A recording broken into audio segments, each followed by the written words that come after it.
Assalamualaikum, selamat pagi dan salam Malaysia Madani. Anda bersama saya Nur Zamri dalam Berita Pagi edisi hujung minggu. Baik, kita mulakan dengan perkembangan ini.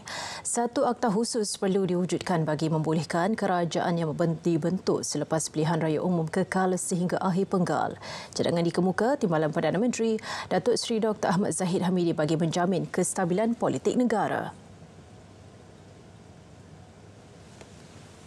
Menyarankan supaya satu rang undang-undang dibentangkan bahawa jika sebuah kerajaan itu diwujudkan ya atas sama ada sebuah parti itu dominan atau gabungan parti-parti politik itu dominan dan mendapat perkenan daripada Tuanku Yang Agung, maka ianya harus kekal hingga ke akhir penggal. Jika tidak, kita akan mengalami perkara yang terdahulu dan ini tidak baik untuk negara dan untuk rakyat keseluruhannya. Saya fikir kita harus bertindak dan berfikiran lebih positif dalam perkara ini. Beliau memaklumkannya pada sidang media selepas merasmikan program permukiman Hala 7 Strategik Kementerian Kemajuan Desa dan Wilayah di Ibu Negara. 5 inisiatif pengangkutan awam di umum Kementerian Pengangkutan MOT sempena perayaan Thaipusam. Ini termasuk tambang percuma bagi KTM Komuter Lembah Kelang pada 24 dan 25 Januari ini.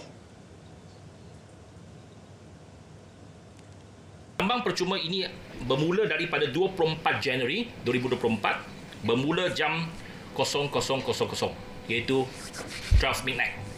12 midnight pada 24 Januari, iaitu sebenarnya pada malam hari Selasa, tengah malam hari Selasa. Masuk saja 24 Januari pada 12 midnight is free. Untuk selama 48 jam, for 48 hours, sampailah pukul 11.59 PM 25 Januari 2024. Jadi dalam tempoh 48 jam itu, semua laluan di KTM Komuter Lembah Kelang. Antara penambahbaikan lain termasuk perkhidmatan tren tambahan KTM Komuter 24 jam selama 4 hari 3 malam, perkhidmatan ETS tambahan Butterworth KL Central dan Padang Besar KL Central.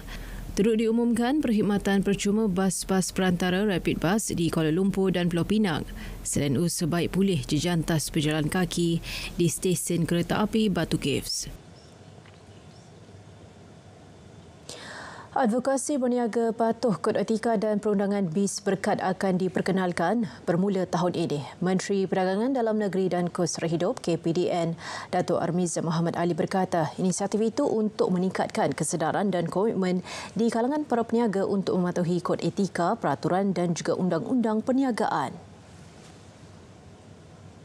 Ia juga bertujuan untuk memastikan aktiviti penguatkuasaan seiring dengan pematuhan kod etika dan perundangan termasuk pematuhan kepada Akta Perihal Dagangan 2011. Untuk memberikan kesedaran dan pemahaman kepada para peniaga kita, mereka mematuhi kod etika, peraturan dan juga perundangan berkaitan dengan perniagaan.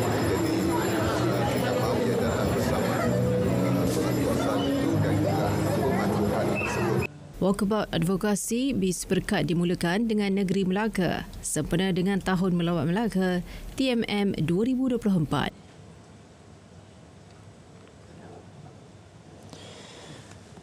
Saudara kerajaan masih belum membuat sebarang keputusan berhubung permohonan Datuk Seri Najib Tun Razak agar arahan dikeluarkan kepada Netflix untuk menurunkan serta melarang tayangan dokumentari Men on the Run. Menteri Komunikasi Fahmi Fadil berkata ia memandangkan perkara berkenaan melibatkan kes mahkamah yang masih berjalan. Ada beberapa pandangan awal yang telah disampaikan, tapi saya rasa perlu diberikan beberapa pertimbangan, tapi kita kena pastikan dia berlandaskan undang-undang. Jadi saya akan adakan pertemuan dalam masa terdekat dengan pasukan MCMC, terutama aspek perundangan, sebelum kita boleh buat pengumuman lanjut. Fahmi memaklumkannya kepada pemberita selepas merasmikan pameran seni seramik Raku Life Magnified dimenjo oleh Adil Ghani di Petaling Jaya.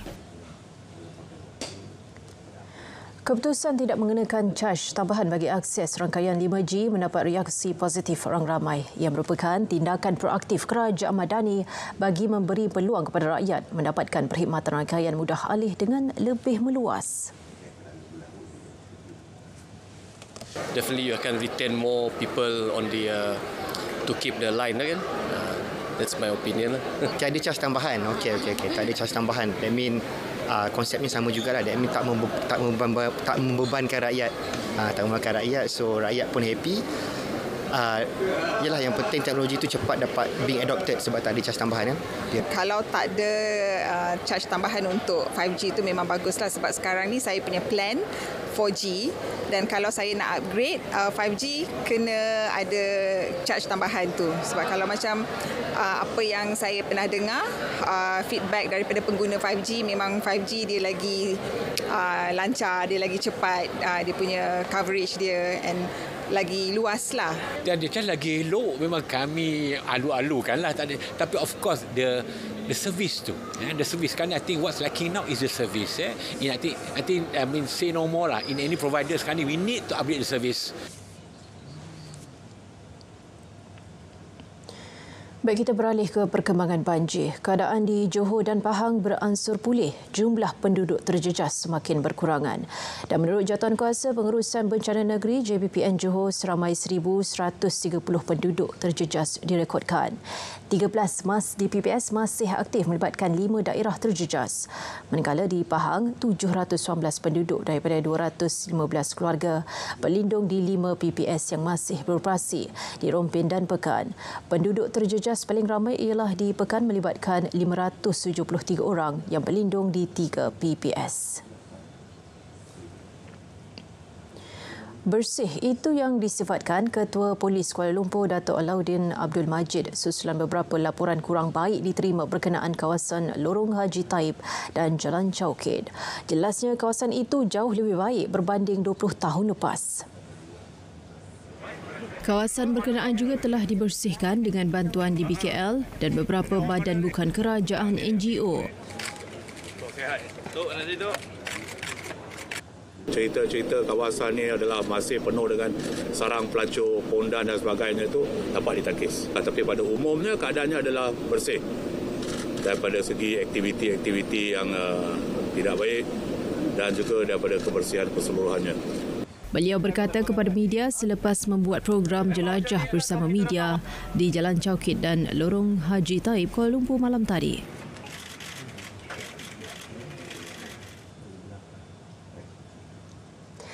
Seramai 70 keluarga unit multimedia RTM mengadakan konvoi santai dari Kota Media Angkasa Puri ke Sungai Besar semalam. Konvoi santai itu melibatkan 60 buah motosikal dan 6 buah kereta bermula pukul 8.15 pagi.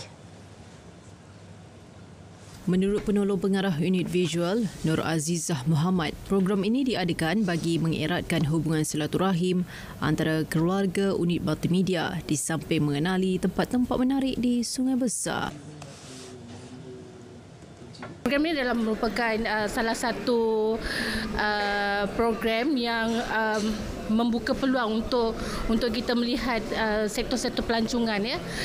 Dan sebenarnya ini adalah daya tarikan yang boleh kita ketengahkan dan banyak tempat-tempat menarik yang belum kita teroka terutamanya di Selangor ni. Lokasi pertama persinggahan mereka di Warung Dimyati Roti Canai Pelangi selama 1 jam sambil menjamu selera antaranya roti canai pelangi dan nasi lemak. Restoran terapung Batu 23 pula menjadi lokasi kedua mereka menjamu selera bersama-sama dengan bekas Menteri Besar Selangor. Dari sungai ke segara Palestin pasti merdeka. Berita pagi diteruskan dengan edisi Sabah.